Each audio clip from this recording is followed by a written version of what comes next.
Magandang umaga po at welcome po sa ating programa, My Morning Manna with Pastor OG.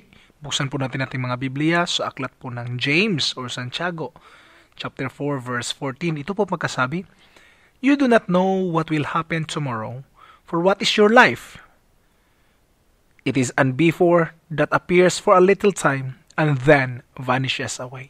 Our topic for this morning is for a limited time.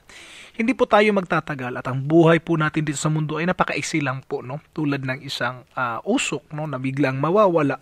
Ngayon nakikita mo, bukas mawawala. So when we follow God's urging with our action now, today will be golden. Huwag nating hayaan na sayangin lang yung oras natin. Pag sinabihan ka ng Lord na kausapin mo ito, taong ito, encourage mo ang taong ito, we have only a limited time. So, follow the urging of God. Follow what the Lord is trying to tell you today. No, huwag nating sayangin yung opportunity na tayo makaabot ng marami pang tao. Huwag nating sayangin yung opportunity na pwede nating matapik sa balikat yung ating kapatid. Because all of us have only a limited time. Pag ating masayang ang opportunity na yan, all will be gone. Last point po na gusto kong iiwan sa inyo. Doing what's right today means no regrets tomorrow. Kung gagawin natin kung anong tama ngayon, wala po tayong panghihinayangan bukas. Bakit? Dahil nagawa po natin kung anong nararapat at alam natin na kung ginawa natin ang nararapat, wala tayong dapat panghihinaan, wala tayong dapat i-regrets sa buhay natin.